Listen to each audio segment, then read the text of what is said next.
শিক্ষা, এই শিক্ষা জাতির মেরুদণ্ড, এই কথাটি আমরা শুধু মুখেই বলি। এই শিক্ষার সাথে যখন খেলিমেলি করা হবে, একটি জাতি অন্ধকারের নিচে চলে যাবে। সেই জাতিকে আর কেউ বাধা দিতে পারবে না।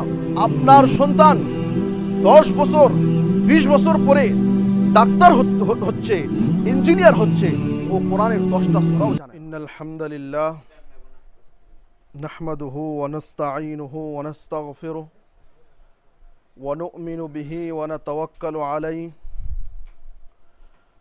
ওয়া নাউযু বিল্লাহি মিন শুরুরি আনফুসিনা ওয়া মিন সাইয়্যাতি আ'মালিনা মান ইয়াহদিহিল্লাহু ফালা মুদিল্লা লাহু ওয়া মান ইউদ্লিল ফালা হাদিয়া লাহু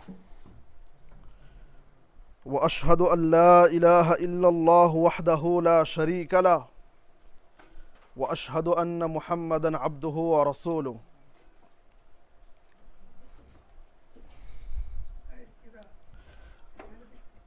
أما بعد فإن خير الحديث كتاب الله وخير الهدي هدي محمد صلى الله عليه وسلم وشر الأمور محدثاتها وكل محدثة بدعة وكل بدعة ضلالة وكل ضلالة في النار.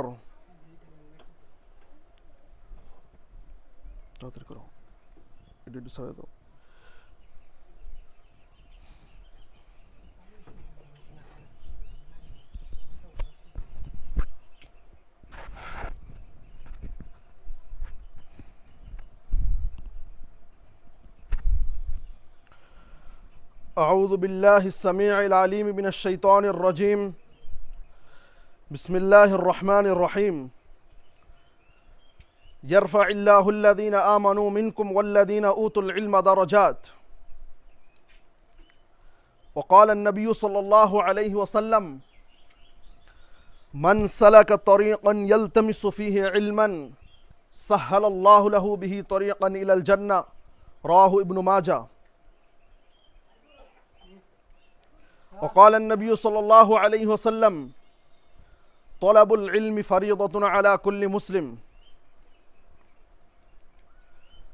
সম্মানিত উপস্থিতি, সমস্ত ধরনের প্রশংসা আল্লাহর জন্য। আলহামদুলিল্লাহ। দরুদ ও সালাম বর্ষিত হোক আমাদের প্রিয় নবীর উপর সাল্লাল্লাহু আলাইহি ওয়াসাল্লাম। আজকের জুমার খুতবায় যে বিষয়টি নিয়ে কিছু কথা বলবো ইনশাআল্লাহ, সেটি হলো শিক্ষা। শিক্ষার গুরুত্ব সম্পর্কে দু একটি কথা বলবো ইনশাআল্লাহুল আজিজ। সম্মানিত উপস্থিতি, আজকে যারা বলতেছে যে ইসলামের ভিতরে শিক্ষার কোনো দাম নাই, আজকে যারা বলতেছে যে ইসলামের ভিতরে শিক্ষার কোনো দাম নাই, তাদের জন্য কোরআনের সর্বপ্রথম আয়াতটি হলো উত্তর। আমরা সবাই জানি যে ইসলামের সর্বপ্রথম যে 5টি আয়াত নাজিল করা হয়, সেই 5টি আয়াতের মধ্যে প্রথম আয়াতের মধ্যে প্রথম বাক্য শব্দটি হচ্ছে ইকরা। আমরা সবাই জানি ইকরা বিস্মি রব্বিকাল্লাযী খলাক। এখানে যে প্রথম শব্দটি ব্যবহার করা হয়েছে সেটি হলো ইকরা, মানে পড়ো। এখন আপনি ধারণা করুন, যদি ইসলামের ভিতরে শিক্ষার গুরুত্ব না থাকতো, তাহলে এই আয়াত দিয়ে কখনো শুরু করা হতো না।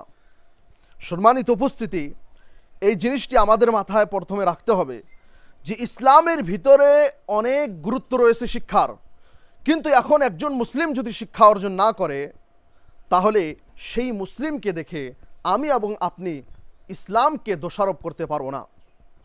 উদাহরণস্বরূপ, একটি দামি গাড়ি একটি দুর্বল ড্রাইভার যদি সেই গাড়িটি চালিয়ে অ্যাক্সিডেন্ট করে, তাহলে আমি আপনি সেই গাড়ির দোষ ধরবো না, বরং সেই ড্রাইভারের দোষ ধরব, কারণ সে ভালো করে গাড়ি চালাতে পারেনি। এই উদাহরণটি আমাদের মাথায় রাখতে হবে যে ইসলামের ভিতরে শিক্ষার অনেক গুরুত্ব রয়েছে। সম্মানিত উপস্থিতি, আমি এই কথাটি বলে দিতে চাই যে সপ্তাহের মধ্যে একদিন আমরা সবাই একত্রিত হই, তো কথাগুলো একটু গুরুত্বপূর্ণ সহকারে শুনবেন, কেউ ঘুমানোর চেষ্টা করবেন না, কারণ খুতবা একটি গুরুত্বপূর্ণ অংশ জুমার দিনের। আমি বলতে চাই যে ইসলামের ভিতরে শিক্ষার অনেক গুরুত্ব রয়েছে, এবং আজকে যে এই দুই ধরনের শিক্ষা করা হয়েছে, একটি দুনিয়াবী শিক্ষা, একটি আখিরাতের শিক্ষা, এই দুইটি শিক্ষাকে পার্থক্য করার পিছনে অনেক বড় একটি সাজিশ, অনেক বড় একটি ষড়যন্ত্র রয়েছে মানুষের। একটি কথা মনে রাখবেন, আল কুফরু মিল্লাতুন ওয়াহিদা, সমস্ত ইসলাম বিরোধী যারাই রয়েছে তারা সব সময় মুসলমানের শত্রু। এই কথাটি আমার এবং আপনার মাথায় রাখতে হবে। মুসলমান ব্যতিরেকে যত পৃথিবীর ভিতরে মানুষ রয়েছে সব মানুষই মুসলমানের শত্রু। এই কথা আপনি মানেন বা না মানেন, আমি এটি বলি না যে তাদের সাথে আপনি চলাফেরা করবেন না, তাদের সাথে আপনি হিংসা করে চলবেন, এটি নয়। একসাথে থাকলে চলাফেরা করতে হবে, কিন্তু প্রকৃতপক্ষে একজন অমুসলিম কখন আমার এবং আপনার বন্ধু হতে পারে না, সে চিরকালেই শত্রু থাকবে। সম্মানিত উপস্থিতি, আমি যেই কথাটি বলতে চাচ্ছি সেটি হলো এই যে শিক্ষা, এই শিক্ষা জাতির মেরুদণ্ড, এই কথাটি আমরা শুধু মুখেই বলি। এই শিক্ষার সাথে যখন খেলিমেলি করা হবে, একটি জাতি অন্ধকারের নিচে চলে যাবে, সেই জাতিকে আর কেউ বাধা দিতে পারবে না। আমি বলতে চাই সেই স্পেনের কথা, যে স্পেনের মধ্যে মুসলমানেরা 700-800 বছর ধরে রাজত্ব করেছে, তারপরে আজকে সেখানে মুসলমানের অবস্থা গিয়ে দেখুন কি অবস্থা। সেখানে আজকে একটি মসজিদ, মাদ্রাসা কিছু নেই, সেখানে দিন শিক্ষার কোনো ব্যবস্থা নেই। আপনি জানেন সেই বেসিক কারণটি, সেই বুনিয়াদি কারণটি কি? সেটি হলো তাদেরকে শিক্ষা থেকে দূরে করে দেওয়া। যে স্পেনে মুসলমানরা 700-800 বছর ধরে রাজত্ব করেছে, সেই স্পেনকে আজকে অন্য মানুষ শাসন করতেছে। কিসের কারণে? মুসলমানকে যখন শিক্ষা থেকে দূরে করে দেওয়া হয়েছে। সম্মানিত উপস্থিতি, আমি এই কথাটি বলতে চাই, আমার কথাগুলো ভালোভাবে বোঝার চেষ্টা করুন, যে যেইভাবে একটি ছোট বাচ্চা যখন কান্নাকাটি করে, মা তাকে 2টা চকলেট দিয়ে, একটা দুধের বোতল দিয়ে তাকে চুপ করে রাখে, যেমনিভাবে একজন মায়ের কাছে একজন সন্তান যখন কান্নাকাটি করে, মা যখন ব্যস্ত থাকে নিজের কাজে, তখন সেই মা কি করে? তার সন্তানকে ছোট একটি বস্তু বা কোনো খেলনার বস্তু দিয়ে তাকে ব্যস্ত করে দেয়, যাতে করে সে কান্নাকাটি করতে না পারে। এই অবস্থা হচ্ছে আজ। হে মুসলিম সমাজ, আজকে তোমার সন্তানকে তারা কিভাবে ধ্বংস করতেছে তুমি এবং আপনি টের পাচ্ছি না। আজকে তোমাকে মোবাইল দিয়ে দেওয়া হয়েছে, মোবাইলের ভিতরে উন্নত মানের জ্ঞান দিয়ে দেওয়া হয়েছে, এবং আপনি জানেন যে এই জ্ঞানগুলোর পিছনে দিন রাত 24 ঘন্টা রিসার্চ করা হয়। রিসার্চ করে তারা মানুষের সাইকোলজি চেক করে, যে মানুষ কোন জিনিসটা বেশি পছন্দ করে, মানুষ কোন জিনিসটা বেশি ক্লিক করে, ওই হিসাবে তারা কাজ করে। এই হিসাবে কাজ করে আমাকে এবং আপনাকে বড় একটি উদ্দেশ্য থেকে, বড় একটি কাজ থেকে, অনেক জিনিসের মাধ্যম দিয়ে আমাকে এবং আপনাকে দূরে রাখা হচ্ছে। কারণ যে কোনো একটি জাতি, যেই জাতিটা যখনই পড়াশোনা করবে না, সেই জাতিকে যেইভাবে ইচ্ছা সেইভাবে ব্যবহার করা হবে।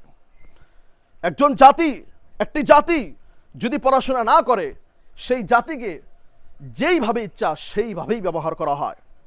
মানে ধানের চিটার মতো, ধানগুলো চাউল গলে সেখানেই থেকে যায়, আর চিটাগুলো উড়ে যায়। একটি জাতি শিক্ষাবিহীন, তার উদাহরণ এই ধানের চিটার মতো। সম্মানিত উপস্থিতি, এখানে আমি আরেকটি কথা বলে দিতে চাই। আপনার সন্তানকে আপনি ডাক্তার বানান, ইঞ্জিনিয়ার বানান, অফিসার বানান, যা ইচ্ছা সব বানান, কিন্তু কি কিন্তু প্রথম কথা যেটি আমাদের মাথায় রাখতে হবে সেটি হল শিক্ষা, ইসলামিক শিক্ষা। আপনার সন্তান 10 বছর 20 বছর পরে ডাক্তার হচ্ছে, ইঞ্জিনিয়ার হচ্ছে, ও কোরআনের 10টা সূরাও জানে না। দুঃখের বিষয়, আপনার সন্তান 10 বছর 15 বছর পরে পড়াশোনা করে ইঞ্জিনিয়ার হচ্ছে, ও 15টা দোয়াও ভালো করে জানে না। এটি হচ্ছে আমাদের শিক্ষা ব্যবস্থা। সম্মানিত উপস্থিতি, এমন শিক্ষা অর্জন করতে হবে যেই শিক্ষা দুনিয়াতেও কাজ আসবে, আখিরাতেও কাজে আসবে। এমন শিক্ষার প্রয়োজন রয়েছে আজকে। এবং আল্লাহ রাব্বুল আলামিন কি বলতেছে? আল্লাহ রাব্বুল আলামিন বলতেছে তাদের জন্য সুসংবাদ দিয়েছে যে যারা দিনের ওপর শরীয়তের ওপর অটল থাকবে, যারা শরীয়তের ওপর দিনের ওপর অটল থাকবে, আল্লাহ রাব্বুল আলামিন তাদেরকে সুসংবাদ দিতেছেন যে তানাজ্জালু আলাইহিমুল মালাইকাতু ওয়ার রূহ আল্লা তাখাফু, যে তোমাদের জন্য কোনো ভয় নেই, তোমাদের জন্য কোনো চিন্তার কারণ নেই। কাদের জন্য সুসংবাদ? যারা দিনের উপর শরীয়তের উপর অটল থাকে, তাদের জন্য আল্লাহ রাব্বুল আলামিন সুসংবাদ দিয়েছে। এখন আপনি এই কথাটি মাথায় রাখুন যে এই সুসংবাদ প্রাপ্ত কখন হবে মানুষ? যখন মানুষ দিনের উপর অটল থাকবে। আর মানুষ দিনের উপর কখন অটল থাকতে পারবে? যখন মানুষ শিক্ষা অর্জন করবে। শিক্ষা অর্জন ছাড়া, জ্ঞান ছাড়া মানুষ কোশ্চিনকালেও দিনের উপর অটল থাকতে পারবে না। জ্ঞান ছাড়া, ইসলামিক জ্ঞান ছাড়া মানুষ কোশ্চিনকালেও দিনের উপর শরীয়তের উপর অটল থাকতে পারবে না। সম্মানিত উপস্থিতি, আমি যেই কথাটি বলতে চাচ্ছি যে শিক্ষার গুরুত্ব ইসলামের ভিতরে অনেক। আল্লাহ রাসূল সাল্লাল্লাহু আলাইহি ওয়াসাল্লাম কি বলেছেন? মান সালাকা তারিকান ইয়ালতামিসু ফীহি ইলমান সাহালাল্লাহু লাহু বিহি তারিকান ইলাল জান্নাহ। আল্লাহ রাসূল সাল্লাল্লাহু আলাইহি ওয়াসাল্লাম বললেন, যেই ব্যক্তি জ্ঞান তালাশ করার ক্ষেত্রে জ্ঞানের রাস্তায় বাহির হয়, আল্লাহ রাব্বুল আলামিন তার জন্য জান্নাতের রাস্তা সহজ করে দেয়। আল্লাহ রাব্বুল আলামিন তার জন্য জান্নাতের রাস্তা সহজ করে দেয়। তেমনিভাবে আল্লাহ রাসূল সাল্লাল্লাহু আলাইহি ওয়াসাল্লাম থেকে আরও অনেক ধরনের হাদিস রয়েছে শিক্ষা সম্পর্কে। শিক্ষা সম্পর্কে শুধু বক্তব্য দিতে গেলে অনেক সময়ের প্রয়োজন রয়েছে। আমি শুধু মোটা মোটা কথাগুলো আপনাদের সামনে রাখতে চাই। সেটি হলো এই যে কখনো যেন একজন মুসলমানের মাথায় থেকে এই জিনিসটি বাহির না হয় যে শিক্ষার গুরুত্ব নাই ইসলামের ভিতরে। আজকে একটি মুসলিম বস্তি দেখে, যেখানে মুসলমানের বসতি, সেই বসতি দেখে একজন মানুষ কখনো মুসলমান হতে পারে না। আজকে হয় না কেন? কারণ আমাদের ভিতরে প্রথম কথা তো শিক্ষা নেই, দ্বিতীয় কথা আমাদের ব্যবহার, আমাদের আচার ব্যবহার সমস্ত কিছুর ভিতরে বিকৃতি এসে গিয়েছে। জিনিসটা কখন শুদ্ধ হবে? যখন শিক্ষা থাকবে।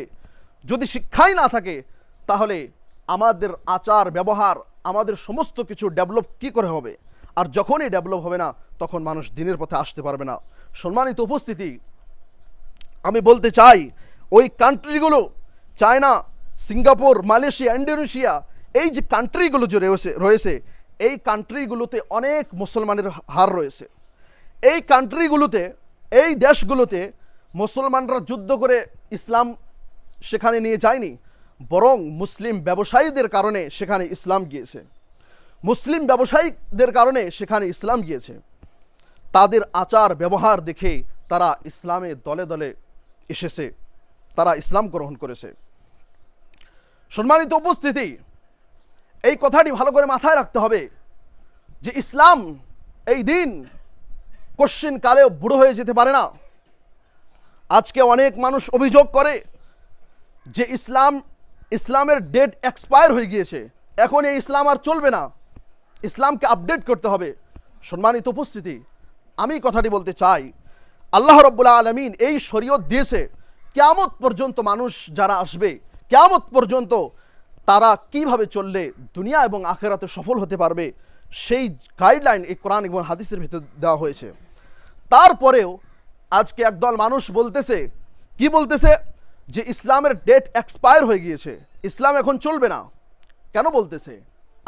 আমাকে আপনাকে এই ধরনের থার্ড পার্সন মানুষকে দেখার পরে এই ধরনের কথা বলতেছে। সম্মানিত উপস্থিতি, আজকে সময়ের প্রয়োজন, মুসলমানদেরকে শিক্ষায় শিক্ষিত হতে হবে। প্রত্যেকটি মানুষ, প্রত্যেকটি মুসলমানের ছেলে, প্রত্যেকটি মুসলমানের মেয়ে কোরআন শিক্ষা না করে সে বড় হতে পারে না। আপনি ধারণা করতে পারেন, আপনি মুসলমান, আল্লাহ রাব্বুল আলামিন আপনাকে 24 ঘন্টা সময় দেওয়ার পরেও আপনি আল্লাহ রাব্বুল আলামিন আমাকে যে মেসেজটি দিয়েছে, আল্লাহ রাব্বুল আলামিন আমাকে কি বলতেছে, সেই কথাটি আপনি বুঝতে পারতেছি না। কখনো ভেবে দেখেছেন কত বড় হতভাগা আমরা, কত বড় হতভাগা? আল্লাহ রাব্বুল আলামিনের বার্তা, আল্লাহ রাব্বুল আলামিনের মেসেজ, আল্লাহ রাব্বুল আলামিনের পেগাম আমরা বুঝতে পারতেছি না। তারপরে আরেকটি কথা বলতে চাই, সেটি হলো এই, আজকে আমার আপনার সকলের ঘরে আল্লাহ রাব্বুল আলামিন সন্তান দিয়েছে, সে হোক ছেলে সন্তান, সে হোক মেয়ে সন্তান, সকলের ঘরে আল্লাহ রাব্বুল আলামিন সন্তান দিয়েছে। এই সন্তানকে যদি এই সময় থেকে যদি ইসলামিক শিক্ষায় শিক্ষিত না করেন, এই সন্তান একটু বড় হয়ে গেলে তাকে আর কন্ট্রোলে আনা যাবে না। এই সন্তান একটু বড় হয়ে গেলে এই সন্তানকে আর কন্ট্রোলে আনা যাবে না। এই জন্য ছোট্ট অবস্থায় থেকেই, ছোট্ট বয়স থেকেই সেই সন্তানকে মসজিদমুখী করতে হবে। সম্মানিত উপস্থিতি, সপ্তাহে একদিন, শুধু জুমার দিন, সির্ফ জুমার দিন মসজিদে এসে আপনি এবং আমি ইসলামের কিছুই করতে পারবো না। সপ্তাহে একদিন মসজিদে এসে আমরা মসজিদের জন্য, ইসলামের জন্য কিছুই করতে পারবো না। আল্লাহ রাব্বুল আলামিন কি বলতেছে? আল্লাহ রাব্বুল আলামিন বলতেছে, ওয়া আনতুমুল আ'লাউনা ইন কুনতুম মুমিনিন। এটার অর্থ কি? যে তোমরাই উপরে থাকবে যদি তোমরা মুমিন হতে পারো। ওয়া আনতুমুল আ'লাউনা ইন কুনতুম মুমিনিন, যে তোমরাই উপরে থাকবে যদি তোমরা মুমিন হতে পারো। উপরে অর্থ কি? উপরের অর্থ কি? যে তোমরা উপরে থাকবে। আল্লাহ রাব্বুল আলামিন তোমাকে একটা মেম্বারের পদ দিয়ে দিবে, তুমি উপরে চলে যাবে, এরকম নয়। দুনিয়ার সমস্ত খাজানা, দুনিয়ার সমস্ত ধন সম্পদের রাস্তা আল্লাহ রাব্বুল আলামিন তোমার জন্য উন্মুক্ত করে দিবে, তোমার জন্য খুলে দিবে। মানে সারা পৃথিবীর ভিতরে তুমি রাজত্ব করবে যদি তুমি মুমিন হতে পারো। কিন্তু আল্লাহ রাব্বুল আলামিন এই সমস্ত বস্তু, এই সমস্ত নিয়ামত মানুষের কাছ থেকে ছিনিয়ে নিয়ে যাবে যখন মানুষ আল্লাহ রাব্বুল আলামিনকে বাদ দিয়ে অন্য জিনিসের পিছনে দৌড়াদৌড়ি করবে। সম্মানিত উপস্থিতি, আমি যে কথাটি বলতে চাচ্ছি বারবার, যে ইসলামের ভিতরে শিক্ষার অনেক গুরুত্ব রয়েছে। আপনার সন্তান, আপনি নিজেও, আপনার স্ত্রী, আপনার মা, প্রত্যেকটি মানুষকে কমসে কম বেসিক ইসলামের যে শিক্ষা, সেই শিক্ষা অর্জন করতেই হবে। আল্লাহ রাসূল সাল্লাল্লাহু আলাইহি সাল্লাম কি বললেন? তলাবুল ইলমি ফারিদাতুন আলা কুল্লি মুসলিম, যে প্রত্যেকটি মানুষের উপর জ্ঞান অর্জন করা ফরজ। এখানে দুইটি প্রকার রয়েছে, ফরজ দুইটি প্রকার, একটি হচ্ছে ফরজে আইন, একটি হচ্ছে ফরজে কিফায়া। ফরজে আইন এবং ফরজে কিফায়ের মধ্যে আমাদেরকে পার্থক্য জানতে হবে। সেটি হলো যে ফরজে আইন যেমন 5 ওয়াক্ত সালাত, প্রত্যেকটি মানুষের উপর 5 ওয়াক্ত সালাত ফরজ, আদায় করতেই হবে যে কোনো মূল্যে, এটাকে বলা হয় ফরজে আইন। মানে প্রত্যেকটি ব্যক্তির উপর সেই কাজটি ওয়াজিব, ফরজ করতেই হবে। আর ফরজে কিফায়া, উদাহরণস্বরূপ জানাজার সালাত, জানাজার নামাজ একটি গ্রামের মধ্যে থেকে যখন কয়েকটি মানুষ আদায় করে নেবে, বাকি মানুষগুলোর উপর থেকে তার গুনার ভারটা উঠে যাবে। মানে আর বাকি মানুষের উপর কোনো গুনাহ হবে না, কিন্তু কেউ যদি আদায় না করে সবারই গুনাহ হবে। তো এটাকে বলা হয় ফরজে আইন এবং ফরজে কিফায়া। ততটুক জ্ঞান অর্জন প্রত্যেকটি মানুষকে করতে হবে, যতটুক জ্ঞান অর্জন করলে আমি এবং আপনি নিজের ইবাদত, নিজের হুকুম আহকাম, নিজের মাসলা মাসাইল, এই সমস্ত বস্তু আমরা জানতে পারবো এবং এই সমস্ত বস্তুর উপর আমরা আমল করতে পারবো।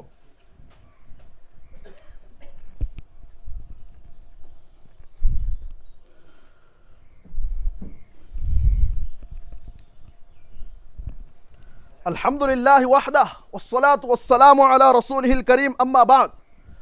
সম্মানিত উপস্থিতি, শিক্ষা সম্পর্কে যখনই কথা আসবে, সেই কথার মধ্যে যদি স্পেনের কথা না আসে, তাহলে সেই টপিকটি, সেই বিষয়টি আধুরা থেকে যায়, অল্প হয়ে যায়।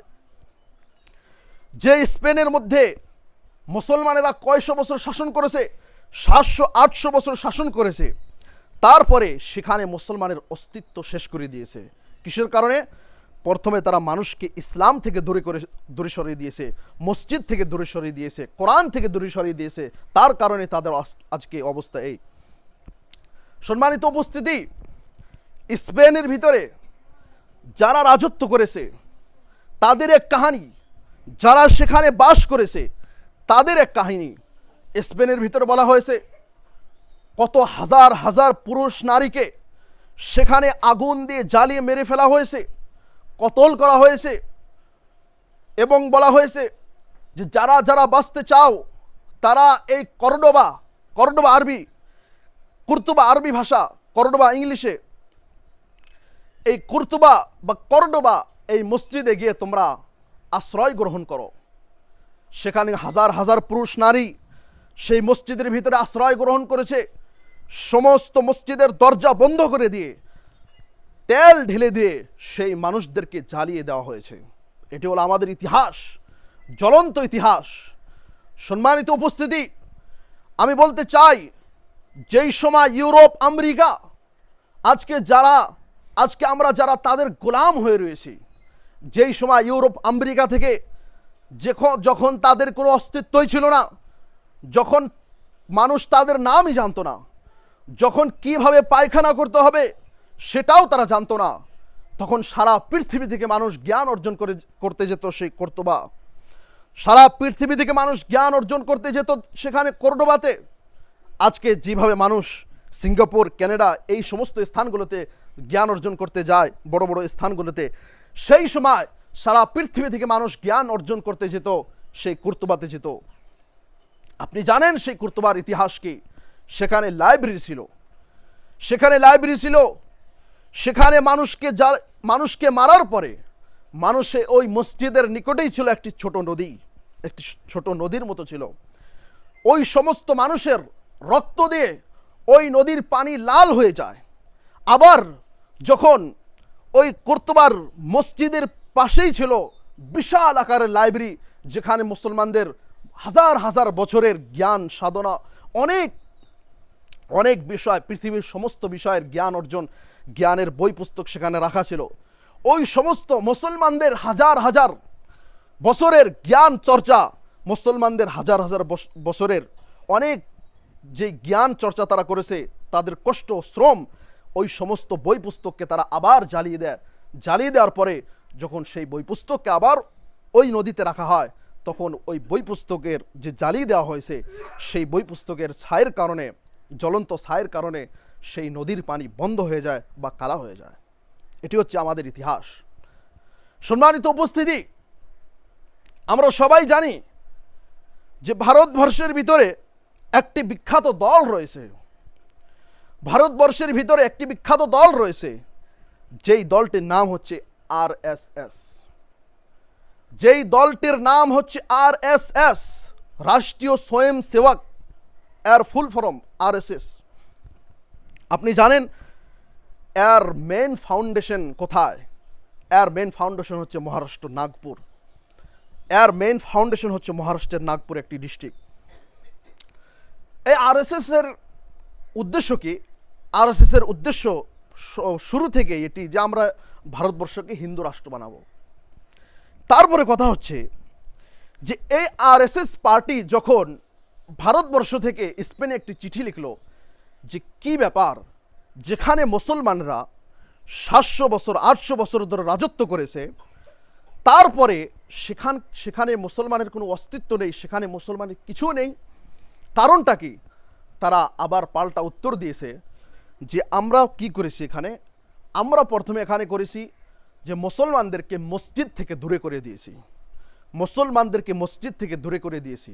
মুসলমানদেরকে কোরআন থেকে দূরে করে দিয়েছি, এবং আলেম ওলামা যারা রয়েছে তাদের সম্পর্কে আমরা তাদের মাথায় ভুল ধারণা ঢুকিয়ে দিয়েছি যে এরা কিছু না, এই সমস্ত কথা তাদের মাথায় ভুল ধারণা ঢুকিয়ে দিয়ে এইভাবে তাদেরকে আস্তে আস্তে ইসলাম থেকে দূরে করে দেওয়া হয়েছে। তার কারণে আল্লাহ রাব্বুল আলামিন তাদের কাছ থেকে সমস্ত বস্তু নিয়ে গিয়েছে। সেই স্পেনের শাসকদের মধ্যে একজন শাসক দৌড়িয়ে আসতেছে, তার মায়ের কাছে আসতেছে যে মা এখন কি করব। তার মা তাকে পাল্টা উত্তর দিতেছে যে তোর বাপ দাদারা এত কষ্ট করে শরীরের ঘাম রক্ত ব্যয় করে এই স্পেনকে শাসন করেছে, এই স্পেনকে মুসলমানের আওতায় নিয়ে এসেছে, আজকে তোরা এই স্পেনকে ধরে রাখতে পারলি না? নে আমার হাত থেকে চুরি নিয়ে চুরি পিন্দে আফ্রিকার জঙ্গলে গিয়ে বসে থাক, তোর মতো সন্তান আমার কোনো প্রয়োজন নেই। এইরকম কথা আরও অনেক মেলা হিস্ট্রি রয়েছে স্পেন সম্পর্কে। সম্মানিত উপস্থিতি, আমি এটি বলতে চাই, আপনার সন্তানকে আপনি যেই ধরনের শিক্ষা দেন না কেন সেটি কোনো বড় বিষয় নয়। আপনার সন্তানকে আপনি উচ্চশিক্ষায় শিক্ষিত করুন, শুধু অল্প শিক্ষায় কাম চলবে না।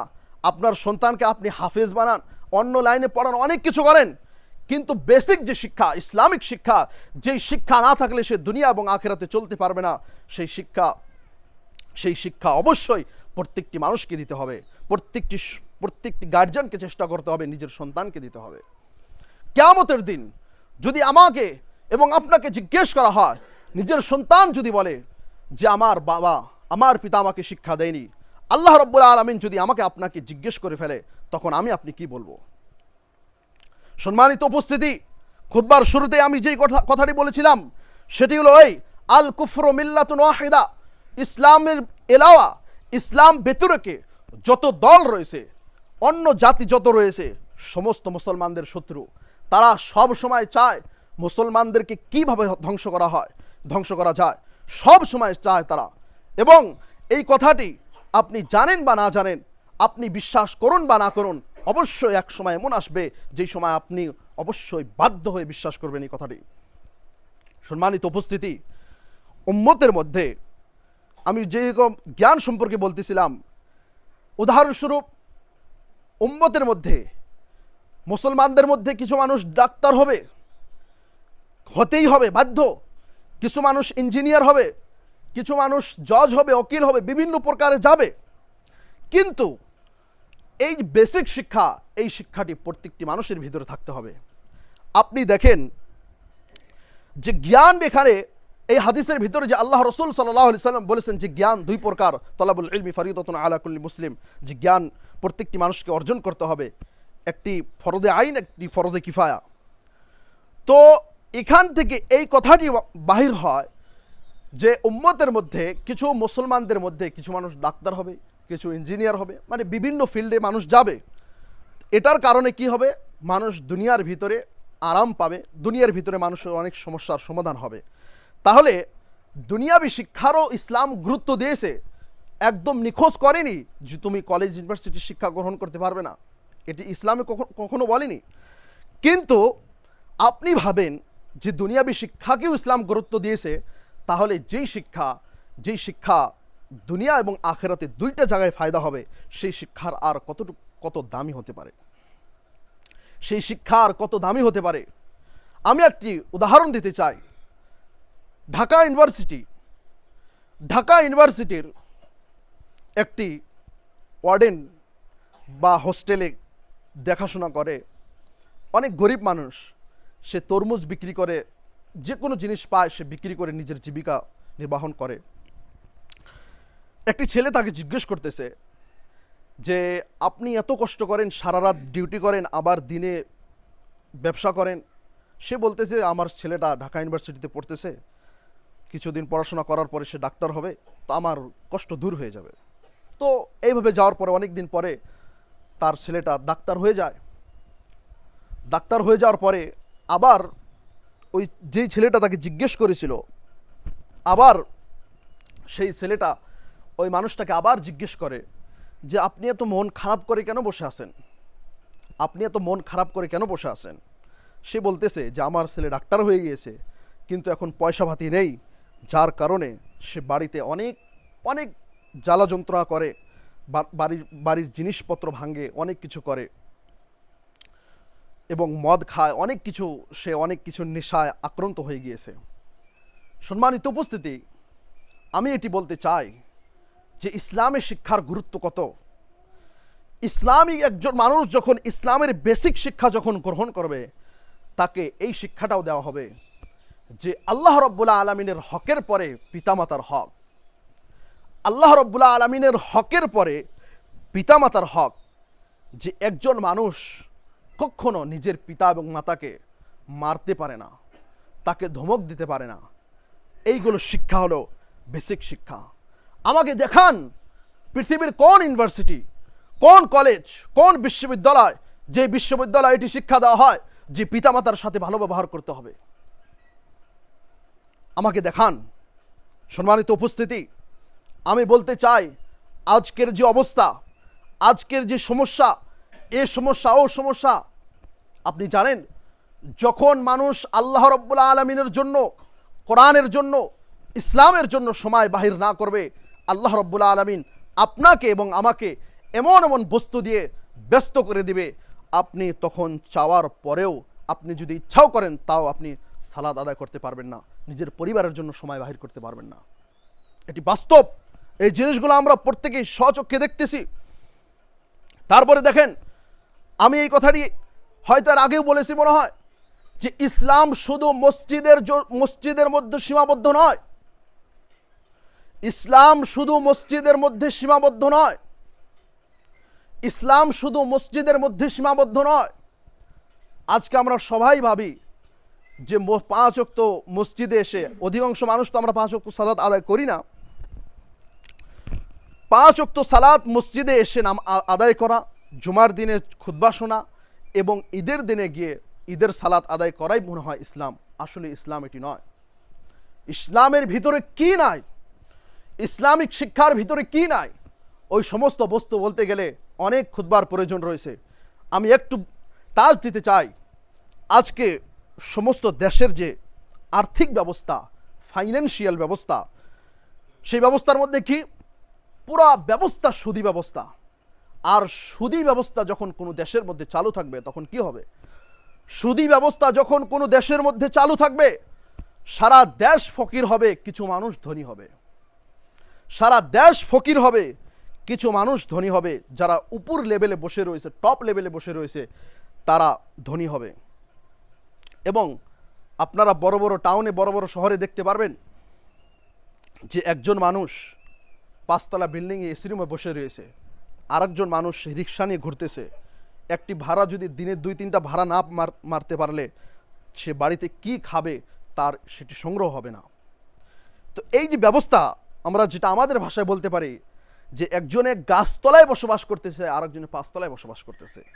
তো এই গাছতলা আর 5 তলার ব্যবধান ইসলামের ভিতরে নাই। হ্যাঁ, ইসলামের ভিতরে মানুষ ধনী হবে, প্রত্যেকেই ধনী হবে, কিন্তু এমন ধনী নয় যে একজনে আকাশ শুয়ে যাবে আর একজন মাটির সাথে মিশে থাকবে। এইরকম ধনী ইসলামে কখনো সাপোর্ট করে না। আপনি দেখেন যে ইসলামের ভিতরে ফাইন্যান্সিয়াল শিক্ষা নাই। কে বলেছে ইসলামের ভিতরে ফাইন্যান্সিয়াল শিক্ষা নাই? আর্থিক ব্যবস্থা দেশের কিভাবে চালাতে হবে ইসলামের ভিতরে নাই। আল্লাহ রাসূল সাল্লাল্লাহু আলাইহি ওয়াসাল্লামের বিখ্যাত সাহাবী মুআজ বিন জাবাল রাদিয়াল্লাহু তাআলা আনহু, আল্লাহ রাসূল সাল্লাল্লাহু আলাইহি ওয়াসাল্লাম গাধার পিঠে চড়ে আছেন এবং মুআজ বিন জাবাল রাদিয়াল্লাহু তাআলা আনহু আল্লাহ রাসূল সাল্লাল্লাহু আলাইহি সাল্লামের পিছনে বসা, একটি গাধার পিঠে আল্লাহ রাসূল সাল্লাল্লাহু আলাইহি সাল্লাম বসা এবং আল্লাহ রাসূল সাল্লাল্লাহু আলাইহি সাল্লামের বিখ্যাত সাহাবী মুআজ বিন জাবাল রাদিয়াল্লাহু তাআলা আনহু বসা। আল্লাহ রাসূল সাল্লাল্লাহু আলাইহি সাল্লামের হাদিস, মুআজ বিন জাবাল রাদিয়াল্লাহু তাআলা আনহু বলতেছেন, কুনতু রাদিফান নবী সাল্লাল্লাহু আলাইহি ওয়াসাল্লাম। রদিফ, যে ব্যক্তি পিছনে থাকে তাকে রদিফ বলা হয়। আল্লাহ রাসূল সাল্লাল্লাহু আলাইহি সাল্লাম গাধার আগে ভাগে বসা, মুআজ বিন জাবাল রাদিয়াল্লাহু তাআলা আনহু গাধার পিছন ভাগে বসা। আল্লাহ রাসূল সাল্লাল্লাহু আলাইহি ওয়াসাল্লাম কি বলতেছে মুআজ বিন জাবালকে? আল্লাহ রাসূল সাল্লাল্লাহু আলাইহি সাল্লাম বলতেছে যে, হে মুআজ, তুমি যাচ্ছ আহলে কিতাবদের নিকটে, নাসারাদের নিকটে যাচ্ছ। তুমি যাচ্ছ আহলে কিতাবদের নিকটে, নাসারাদের নিকটে যাচ্ছ। তাদেরকে তুমি সর্বপ্রথম যে দাওয়াতটি দিবে সেটি হলো লা ইলাহা ইল্লাল্লাহ, এক আল্লাহর দাওয়াত দিবে, আর আমি নবী মুহাম্মদ রাসূলুল্লাহ সাল্লাল্লাহু আলাইহি সাল্লাম এটি দাওয়াত দিবে। এই কথাটি যদি তারা বিশ্বাস করে, তারপর তুমি তাদেরকে বলবে যে ইসলামের ভিতরে 5 ওয়াক্ত সালাত রয়েছে, হজ রয়েছে, যাকাত রয়েছে, এই সমস্ত বস্তু তাদেরকে তুমি serial by serial, step by step তাদেরকে তুমি বলবে। তারপরে কথা হলো, আল্লাহ রাসূল সাল্লাল্লাহু আলাইহি সাল্লাম যখন মুআজ বিন জাবালকে এই কথাগুলো বলে, সেখানে আরো একটি কথা বলেছেন যে, হে মুআজ, তুমি তো যাচ্ছ এমন দেশে, হে মুআজ, আমি তোমাকে এমন দেশে পাঠাচ্ছি, সম্ভবত হতে পারে যে তুমি ইয়ামান দেশ থেকে ফিরে আসার পরে তুমি আমাকে আর পাবে না, তুমি আমার কবরের পাশ দিয়ে হাঁটবে, তুমি আমার কবরের পাশ দিয়ে যাবে। এই কথা বলার পরে মুআজ বিন জাবাল রাদিয়াল্লাহু তাআলা আনহু কান্নাকাটি করে। তারপর মুআজ বিন জাবাল রাদিয়াল্লাহু তাআলা আনহু যখন ইয়ামান দেশে যায়, আল্লাহ রসুল সাল্লাল্লাহু আলাইহি সাল্লামের মৃত্যুবরণ হয়। আল্লাহ রসুল সাল্লাল্লাহু আলাইহি সাল্লামের মৃত্যুবরণের পরে প্রথম খলিফা আবু বকর রাদিয়াল্লাহু তাআলা আনহু, দ্বিতীয় খলিফা ওমর, তৃতীয় খলিফা উসমান, চতুর্থ খলিফা আলী রাদিয়াল্লাহু তাআলা আনহু। আল্লাহ রসুল সাল্লাল্লাহু আলাইহি সাল্লামের মৃত্যু হয়ে যায়। আবু বকর রাদিয়াল্লাহু তাআলা আনহু খিলাফতের দায়িত্ব নেয়। আবু বকর রাদিয়াল্লাহু তাআলা আনহুর পরে ওমর রাদিয়াল্লাহু তাআলা আনহু খিলাফতের দায়িত্ব নেয় এবং ওমর রাদিয়াল্লাহু তাআলা আনহু দায়িত্ব নেওয়ার পরে মুআজ রাদিয়াল্লাহু তাআলা আনহু ইয়ামান দেশে থেকে কি পাঠিয়ে দেয়? যাকাতের বড় একটি অংশ মদিনায় পাঠিয়ে দেয়। মুআজ বিন জাবাল রাদিয়াল্লাহু তাআলা আনহু ইয়ামান দেশে থেকে যাকাতের মালের বড় একটি অংশ মদিনায় পাঠিয়ে দেয়। ওমর রাদিয়াল্লাহু তাআলা আনহু চিঠি লিখতেছেন যে হে মুআজ, রাগান্বিত হয়ে চিঠি লিখতেছে যে হে মুআজ, আমি কি তোমাকে যাকাতের মাল এখানে পাঠানোর জন্য তোমাকে কি ইয়ামান দেশে পাঠানো হয়েছে?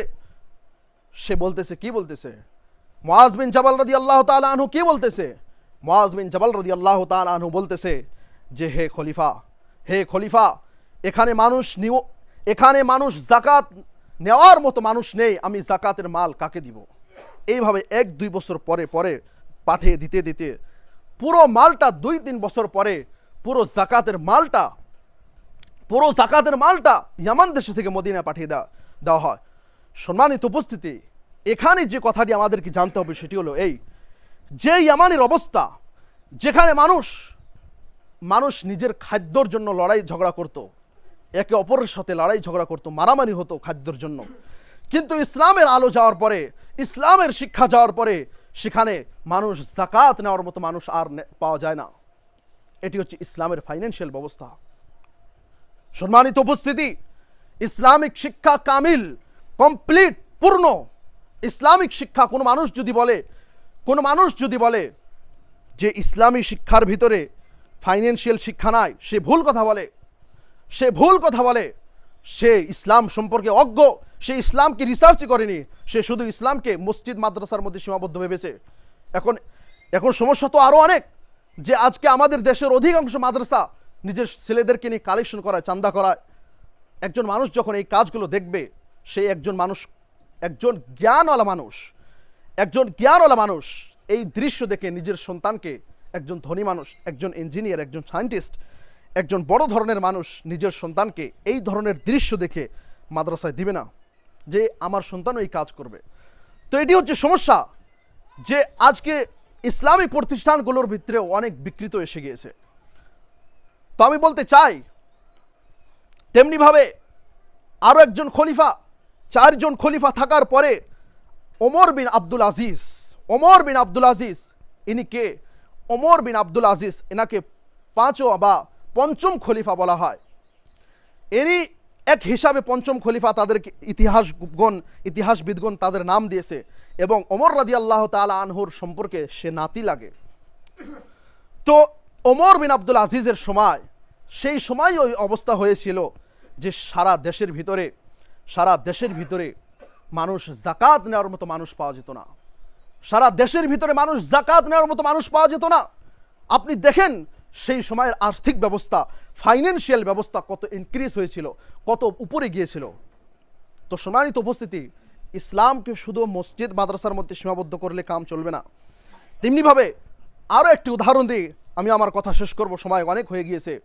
সেটি হলো ওই যে আর্থিক ব্যবস্থা সম্পর্কে বলতে গেলে আরও অনেক কথা রয়েছে।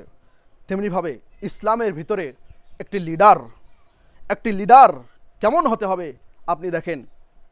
ওমর রাদিয়াল্লাহু তাআলা আনহু বলতেছে, যেই সময় সমস্ত আরও অনেক দেশ মিলে তাদের রাজত্ব ছিল এবং তাদের ক্যাপিটাল সেই সময় থাকতো মদিনা। ওমর রাদিয়াল্লাহু তাআলা আনহু বলতেছে, একটি ফোরাত নদীর স্রোতে বা ফোরাত নদীতে যদি একটি গাধা আচার পড়ে যদি দুঃখ পায়, কষ্ট পায়, আল্লাহ রাব্বুল আলামিন যদি সেই সম্পর্কে আমাকে কিয়ামতের দিন জিজ্ঞেস করে, আমি আল্লাহ রাব্বুল আলামিনকে কি উত্তর দিব? এটি হলো ইসলামিক লিডার। সম্মানিত উপস্থিতি, আজকে অন্য জাতিকে ইসলামের রিয়েল ফেস, ইসলামের আসল চেহারা দেখানোর প্রয়োজন রয়েছে। তার জন্য শিক্ষা ছাড়া কোনো অবস্থা নেই। আপনি জানেন, আজকে আমরা সবাই জানি বিখ্যাত একটি কোম্পানি যার নাম হচ্ছে অ্যামাজন। এই অ্যামাজনের কোম্পানির মালিককে জেফ বেজোস।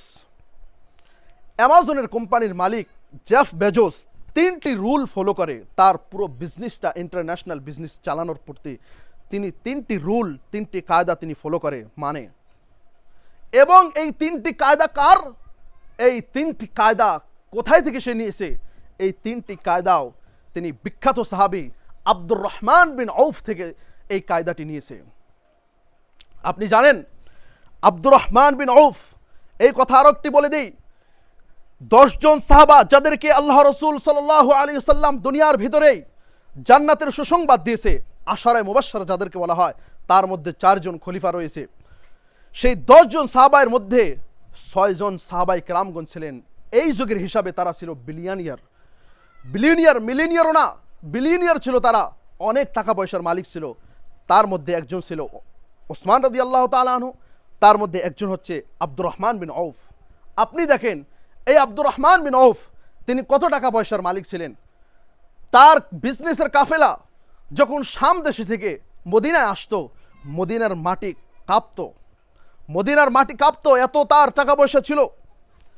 তার শাম দেশে থেকে যখন তার বিজনেসের কাফেলা যখন মদিনায় আসতো, তখন উটের যে কাফেলা ছিল, সে কাফেলা কিছু উট শাম দেশের নিকটবর্তী থাকতো আর কিছু উট মদিনার নিকটবর্তী থাকতো।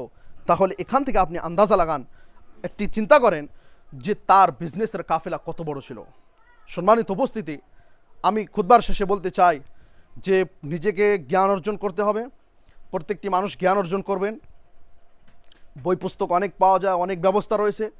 প্রত্যেকে বেসিক শিক্ষা অর্জন করবেন এবং নিজের সন্তানদেরকে ইসলামিক শিক্ষা দিবেন এবং দুনিয়াবি শিক্ষাও দিবেন। শুধু ইসলামিক শিক্ষা দিয়ে বসে রাখবেন না। এমন নয় যে আপনার সন্তান শুধু মাদ্রাসায় বা মসজিদে মুক্তবে পড়তেছে আর কোনো পড়াশোনা করাবেন না, এমনও যেন না হয়। প্রত্যেকটি গার্জিয়ান খেয়াল রাখবেন। এবং যে কথাটি বিনীত অনুরোধ সেটি হলো নিজের সন্তানদেরকে 15 বা 19-20 বছর হওয়ার আগে নিজের সন্তানকে কখনো মোবাইল দিবেন না। কারণ মোবাইল অনেক, এই বিষয়ে কথা বলতে গেলে অনেক কথা রয়েছে। নিজের সন্তানদেরকে মোবাইল দিবেন না এবং প্রত্যেকজনে এটি খেয়াল করবেন নিজের সন্তানদেরকে মসজিদমুখী করার ছোট বড় সকলকেই মসজিদমুখী করার চেষ্টা করবেন এবং সকলে নিজেরও নামাজ পড়বেন এবং নিজের স্ত্রীদেরকেও বলবেন, বাড়িতে যারা রয়েছে তাদেরকেও বলবেন এবং এই সমস্ত কথার উপর আমল করার চেষ্টা করবেন। আমরা আল্লাহ রাব্বুল আলামিনের কাছে দোয়া করি, হে আল্লাহ তুমি আমাদের সমস্ত সমস্যার সমাধান করে দাও, আমিন। হে আল্লাহ, আমরা তোমার কাছে দোয়া করতেছি, আল্লাহ কিয়ামতের দিন আমাদেরকে তুমি সেই 7 শ্রেণীর লোকদের অন্তর্ভুক্ত করিও, আমিন। হে আল্লাহ, কবরের ফিতনা থেকে আমাদেরকে তুমি রক্ষা করো, আমিন। আমাদেরকে তুমি দাজ্জালের ফিতনা থেকে রক্ষা করো, আমিন। কিয়ামতের দিন সেই কঠিন সময় আমাদের জন্য তুমি সহজতা করে দাও, আমিন। হে আল্লাহ, আমাদের মধ্যে যারা বিমারস্থ রয়েছে তাদেরকে তুমি আরোগ্য দান করো, আমিন। আল্লাহ, আমাদের মধ্যে যারা কবরবাসী হয়েছে তাদেরকে তুমি কবর আযাব মাফ করে দাও, আমিন। তাদেরকে তুমি জান্নাতবাসী করে দাও, আমিন। আমাদের মধ্যে যারা অনেক সমস্যার সম্মুখীন হয়ে রয়েছি তাদের সমস্যাকে তুমি দূর করে দাও, আমিন। আমাদের মধ্যে যারা অনেক টাকা পয়সা কর্জ নিয়েছি, এখন শোধ করতে পারতেছি না, তাদের টাকা পয়সা শোধ করার ব্যবস্থা করে দাও, আমিন। আমাদের মধ্যে যাদের ব্যবসা বাণিজ্য ডুবে গিয়েছে তাদের ব্যবসা বাণিজ্যকে আবার জাগিয়ে দাও, আমিন। আমাদের মধ্যে যারা আর্থিকভাবে অনেক গরিব তাদেরকে তুমি ভালো সচ্ছল ব্যবস্থা করে দাও, আমিন। আমাদের একটি বড় সমস্যা এই নদী, আল্লাহ তুমি এই নদীকে আমাদের জন্য দূরে করে দাও, আমিন। এই নদীকে আমাদের জন্য রহমত হিসেবে বানিয়ে দাও, আমিন। আমাদেরকে তুমি সহজতা দান করো, আমিন। আমাদের মাথার ভিতরে তুমি শিক্ষার গুরুত্ব ঢুকিয়ে দাও, আমিন। আমরা যেন সকলেই ইসলামিক শিক্ষা অর্জন করতে পারি, আমিন। এবং এই শিক্ষাই নিয়ে আমরা যেন মৃত্যুবরণ করতে পারি, আমিন। আমাদের সন্তানগুলোকে তুমি উচ্চ শিক্ষায় শিক্ষিত হওয়ার তৌফিক দান করো, আমিন। আমাদের কাজের ভিতরে তুমি ইখলাস ঢুকিয়ে দাও, আমিন। আমাদেরকে তুমি মুখলিস বানাও, আমিন। কিয়ামতের দিন আমরা যতটুকু আমল তোমার কাছে নিয়ে যাব ততটুকু আমলকে তুমি কবুল করো, আমিন।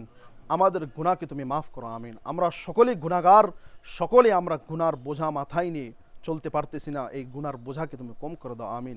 আমাদেরকে সওয়াবের কাজ বেশি করার তৌফিক দান করো, আমিন। আমাদেরকে সেই কিয়ামতের দিন 7 শ্রেণীর লোকদের অন্তর্ভুক্ত করে দেওয়া, আমিন। আমাদের সকলকেই উন্নত মানের খাতমা, ভালো অবস্থায় মৃত্যুবরণ করার তৌফিক দান করো, আমিন। সমস্ত ধরনের বালা মুসিবত থেকে আমাদেরকে দূরে রাখো, আমিন। আমাদের মধ্যে যারা অনেক বড় ধরনের বিমারিতে আক্রান্ত, তাদের বিমারিকে তুমি আরোগ্য দান করো, আমিন। ওয়া আখিরু দাওয়ানা আলহামদুলিল্লাহি রাব্বিল আলামিন।